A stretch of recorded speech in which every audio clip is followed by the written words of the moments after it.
નમસ્કાર મિત્રો, આજે ઠાકોર વિકાસ નિગમની જે લોન મેળવવા માટેની ઓનલાઈન અરજીઓ જે આ વર્ષ માટેની શરૂ થઈ ગઈ છે, તો એમાં ઓનલાઈન અરજી કઈ રીતે કરવી એના વિશેની માહિતી આપવાની છે. તો વિડીયો અંત સુધી જોજો જેથી તમને તમામ માહિતી આવે. અને વિડીયો ગમે તો વિડીયોને લાઇક, શેર અને સબસ્ક્રાઈબ કરજો, જેથી આવી માહિતીને લગતા તથા ઓનલાઈનને લગતા વિડીયો તમારા સુધી પહોંચી શકે. તો મિત્રો, આપણે એ ઓનલાઈન અરજી કરવા માટે સૌથી પહેલાં આપણે ક્રોમ બ્રાઉઝરમાં જવાનું.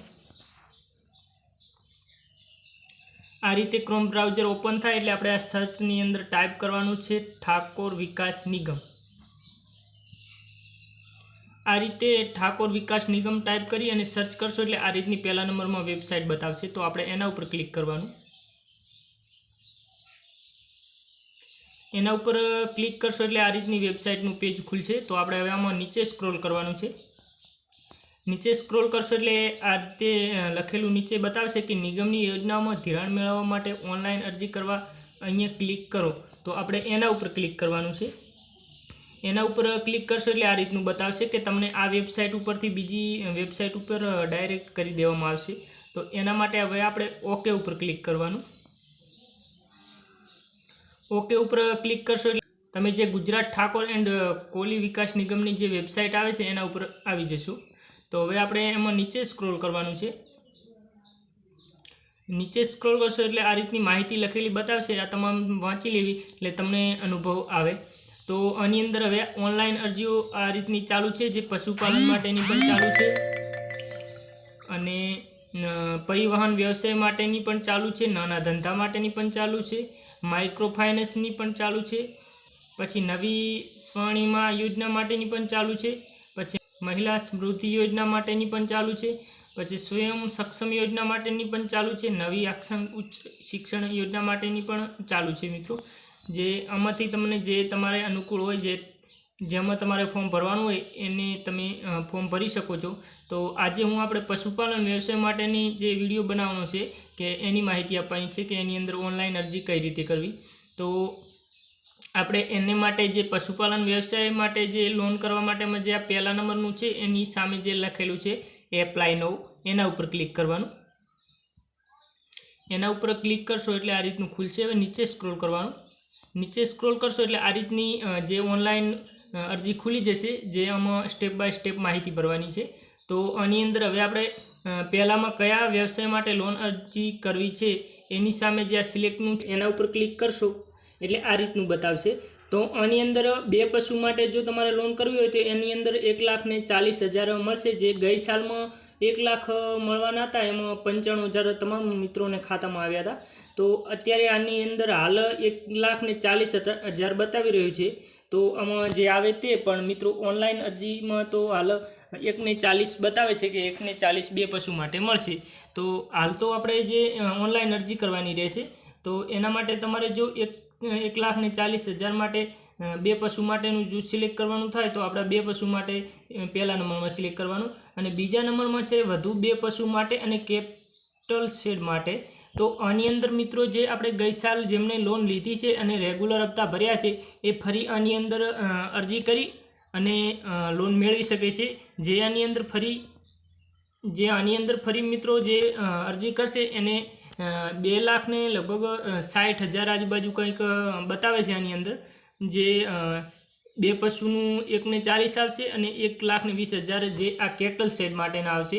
તો જે ગઈ સાલે મિત્રોને જેને લોન લીધી છે અને રેગ્યુલર દર મહિને હપ્તા ભર્યા છે એ ફરી આ બીજા નંબરમાં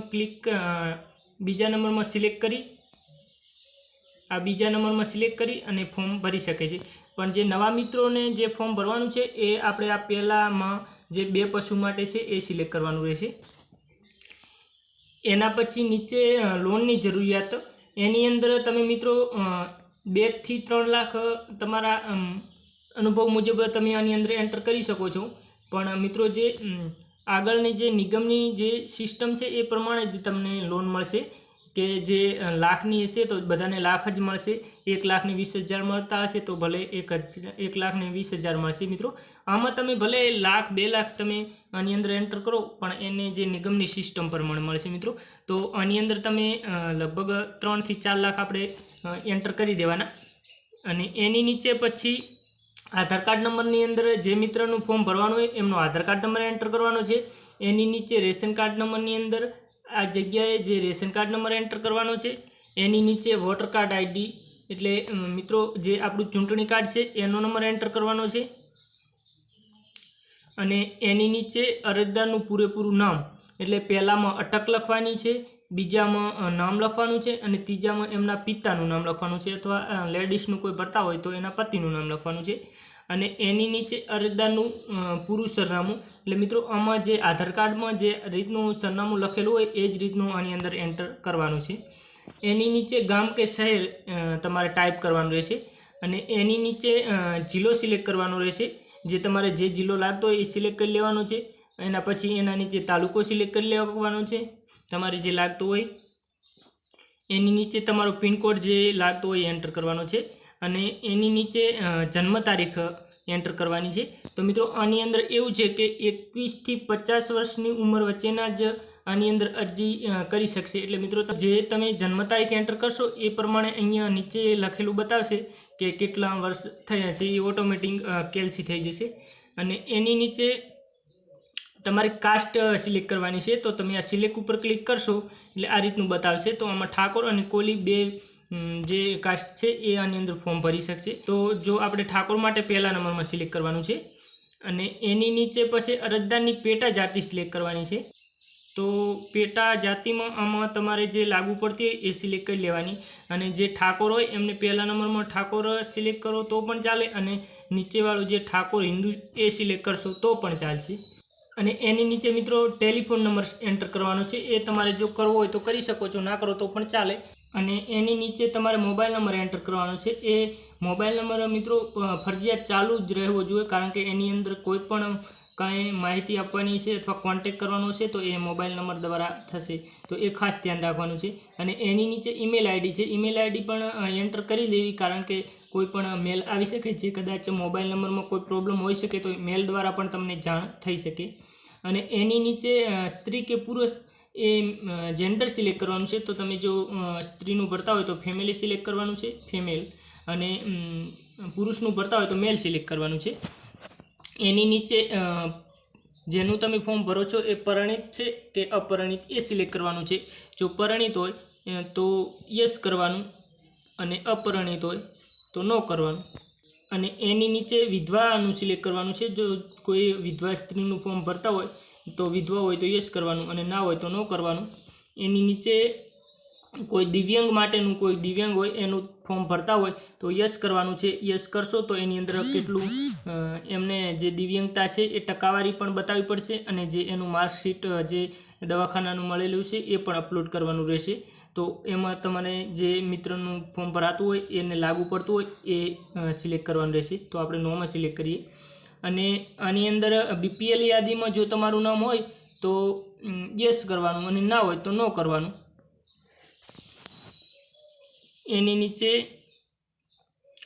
નીચે પછી અરજદારની કુલ વાર્ષિક કુટુંબ એટલે જે તમે તમારો આવકનો દાખલો તમે જે મામલતદાર કચેરીમાંથી લાવ્યો છે એમાં જે આવક લખેલી હોય એ આની અંદર એન્ટર કરવાની છે મિત્રો.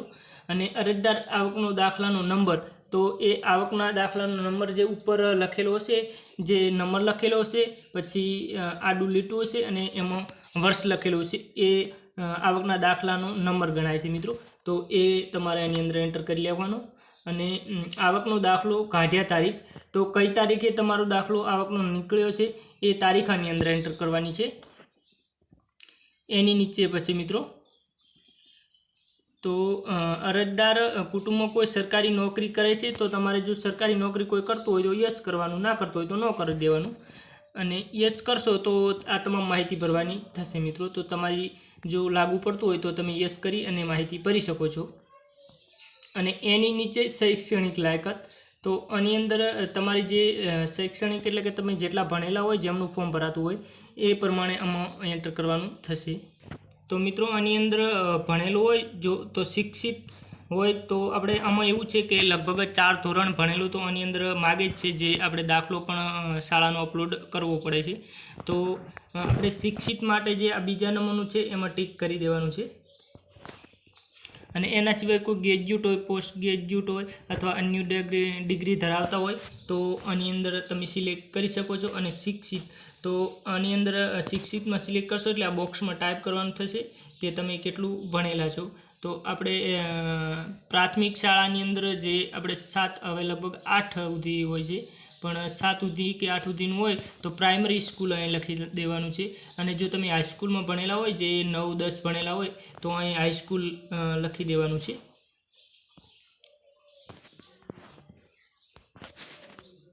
તો પ્રાથમિક શાળાની અંદર ભણેલા હોય તો આ રીતે પ્રાઇમરી સ્કૂલ લખી દેવાનું છે. અને પછી નીચે સ્ક્રોલ કરવાનું છે. તો આની અંદર મિલકતનું વર્ણન કરવાનું છે. તો મિલકત ધારકનું નામ, તો આની અંદર પોતાનું નામ લખી દેવાનું છે, જેનું આપણે અરજી કરતા હોય, ફોર્મ ઓનલાઈન ભરતા હોય એમનું. અને સત્તાવાર મિલકતનું વર્ણન, તો આની અંદર મકાનનો નંબર એન્ટર કરી દેવાનો છે. અને જમીનનો જે આપણે સર્વે નંબર હોય એ એન્ટર કરી દેવાનો છે. અને એની નીચે મિલકતનું સ્થળ, તો તમારું જે ગામ હોય અથવા તો તમે શહેરમાં રહેતા હોય તો શહેરનું નામ એન્ટર કરી દેવાનું. અને ગામડાના હોય તો આપણે ગામનું નામ લખી દેવાનું. અને એની નીચે આની અંદર કોઈ રેડ ફૂદડી લાગેલી નથી, એટલે મિત્રો આ માહિતી તમે નહીં ભરો તો પણ ચાલશે. તો આ ફોર્મની અંદર ખાસ તમને માહિતી આપી દઉં કે જેમની પાછળ લાલ સ્ટાર લાગેલો છે એ ફરજિયાત માહિતી ભરવાની થશે. એ માહિતી નહીં ભરો તો આગળની પ્રોસેસ નહીં થાય, ફોર્મ અપ્લાય નહીં થાય. તો એ ખાસ ધ્યાન રાખવાનું છે. તો આની અંદર કોઈ માહિતી નહીં ભરો તો પણ ચાલશે. હવે લોનની વિગતની અંદર મિત્રો એન્ટર કરવાનું થશે. તો અરજદારે આ નિગમમાં કે અન્ય સરકારી નિગમમાં કોઈ સંસ્થામાંથી કોઈ લોન લીધેલી છે, હા કે ના. તો જો તમે પહેલાં લોન લીધેલી હોય અને રેગ્યુલર હોય અથવા એવું હોય તો તમે હા કરી શકો છો. અને ના લીધેલી હોય તો ના ઉપર સિલેક્ટ કરવાનું રહેશે.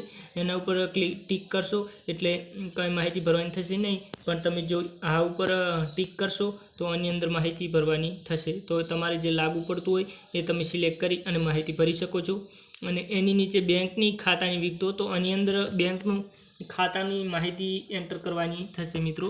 તો આની અંદર પહેલા બોક્સમાં જે તમારે ખાતાનો નંબર એન્ટર કરવાનો છે અને બીજામાં જે બેંકનું નામ પસંદ કરવાનું છે. તો તમે પસંદ કરો એના ઉપર ક્લિક કરશો એટલે આની અંદર બેંકના નામ બતાવશે. તો તમારે જે બેંકમાં ખાતું હોય એ બેંક સિલેક્ટ કરી લેવાની છે. આ રીતે બેંક ઓફ બરોડામાં ખાતું હોય તો તમે એને સિલેક્ટ કરી શકો છો. અને બ્રાન્ચનું એટલે શાખાનું નામ, તો તમારી બેંક છે એ કઈ સિટીમાં આવે છે એ એન્ટર કરવાનું થશે. અને એની નીચે ફોર્મ ભરનારનું ખાતા મુજબનું નામ, તો આની અંદર મિત્રો તમારે જે પાસબુકમાં નામ હોય એ જ રીતે આમાં નામ એન્ટર કરવાનું છે. અને એની નીચે ખાતાનો પ્રકાર બચત ખાતું છે કે ચાલુ ખાતું, તો લગભગ આપણે બધાને બચત જ હોય તો આપણે આ બચત ઉપર ટીક કરી દેવાનું છે. અને એની નીચે માઇક્રો કોડ બેંકનો જે એન્ટર કરવાનો થશે. જે મિત્રો તમે પાસબુકની અંદર જોશો એની અંદર લખેલું હશે સ્પષ્ટ કે MICR કોડ, એ કોડની સામે જે કોડ લખેલો હશે MICR કોડ એ લખવાનો છે. અને એની નીચે અથવા તો એની બાજુમાં IFSC કોડ હશે, જે આ નીચે IFSC કોડ એન્ટર કરવાનો થશે. અને એની નીચે સ્ક્રોલ કરશો એટલે આ રીતે તમામ માહિતી લખેલી બતાવશે. આ તમારે વાંચી લેવાની એટલે તમને લગભગ અનુભવ આવી જશે. અને એની નીચે સ્ક્રોલ કરશો એટલે આ કેપ્ચા આની અંદર એન્ટર કરવાના છે. તો આ જે રીતે કેપ્ચા હોય એ રીતે તમે એન્ટર કરી દેવાના. અને જો તમને ના સમજાય તો આના ઉપર ક્લિક કરશો એટલે બીજા કેપ્ચા આવી જશે, જે આની અંદર એન્ટર કરી અને સબમિટ ઉપર ક્લિક કરવાનું છે. સબમિટ ઉપર તમે ક્લિક કરશો મિત્રો એટલે તમને એક કન્ફર્મ નંબર મળશે. જે કન્ફર્મ નંબર દ્વારા હવે આગળની પ્રોસેસ આપણે કરવાની રહેશે. તો એપ્લિકેશનમાં તમને કોઈ પણ મિસ્ટેક હોય અને એપ્લિકેશન એડિટ કરવું હોય એના પછી આપણે આ એડિટ એપ્લિકેશન એના ઉપર ક્લિક કરવાનું. એના ઉપર ક્લિક કરશો એટલે નીચે સ્ક્રોલ કરવાનું. નીચે સ્ક્રોલ કરશો એટલે અહીંયા સિલેક્ટ કરવાનું થશે. તો આ સિલેક્ટ ઉપર ક્લિક કરશો એટલે તમે કયા યોજનામાં ફોર્મ ભર્યું છે એ આની અંદર સિલેક્ટ કરવાનું રહેશે. તો આપણે પશુપાલન માટે આ પશુપાલન સિલેક્ટ કરવાનું રહેશે. અને આની અંદર કન્ફર્મ નંબર, તો આપણે જેવી તમે અરજી સેવ કરશો એવો કન્ફર્મ નંબર ડિસ્પ્લે ઉપર દેખાશે. એ તમારે સ્ક્રીનશોટ પાડી લેવાનો છે અને બુકમાં નોંધી પણ લેવાનો છે. તો એ કન્ફર્મ નંબર અહીંયા એન્ટર કરવાનો. અને જે જન્મ તારીખ આપણે જે ફોર્મ ભરતી વખતે એન્ટર કરી એ આની અંદર એન્ટર કરવાની છે. એન્ટર કરી અને આ કેપ્ચા એન્ટર કરશો. કેપ્ચા એન્ટર કરી અને સબમિટ ઉપર ક્લિક કરશો એટલે તમે જે ફોર્મ ભર્યું છે એ બતાવશે મિત્રો.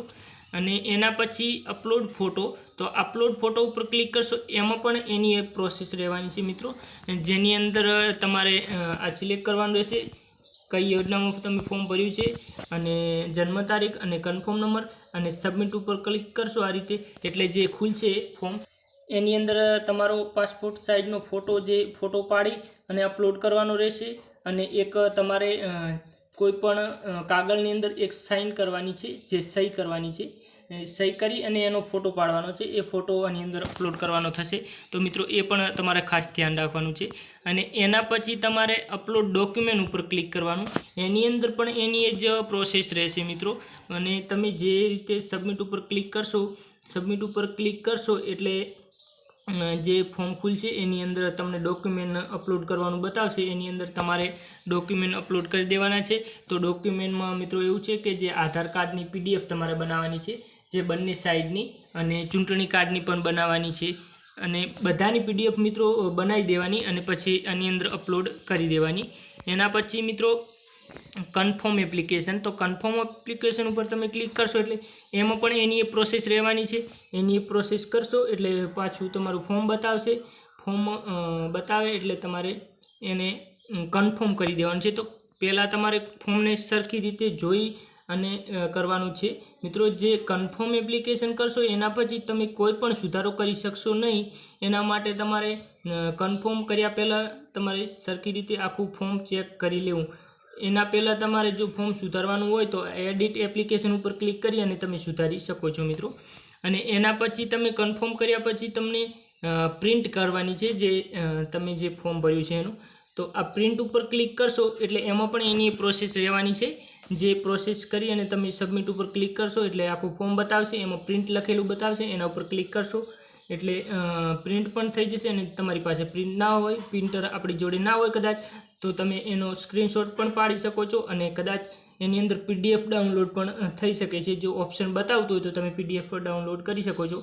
હાલ મારી પાસે પણ ડોક્યુમેન્ટ હાલ પૂરતા નથી, એટલે તમને આ માહિતી આપવા માટેનો વિડીયો બનાવ્યો છે. કારણ કે મિત્રો સમય બહુ ઓછો છે અને કોઈ પણ મિત્રોને જો ડોક્યુમેન્ટ તૈયાર થઈ ગયા હોય અને જો માહિતી ના મળતી હોય તો આ વિડીયો જોઈ અને તે એનું ફોર્મ અપ્લાય કરી શકે. મારી પાસે પણ હજી પૂરતા ડોક્યુમેન્ટ અવેલેબલ નથી એના માટે મિત્રો. એટલે કોઈ પણ મિત્રો જો ડોક્યુમેન્ટ તૈયાર હોય અને એને ફોર્મ ભરવું હોય તો વહેલા તે પહેલાં ભરી શકે છે. એના માટે વિડીયો બનાવ્યો છે. અને આના સિવાય પણ તમને જો આની અંદર કોઈ પ્રશ્ન હોય તો તમે કમેન્ટ કરજો, એનો પણ હું તમને જરૂરથી રિપ્લાય આપીશ અને માહિતી આપીશ. મારાથી જેટલી મારી પાસે માહિતી છે એટલી હું તમને શેર કરીશ. તો મિત્રો વિડીયો ગમે તો વિડીયોને લાઇક, શેર અને સબસ્ક્રાઈબ કરજો અને મિત્રો સપોર્ટ કરજો.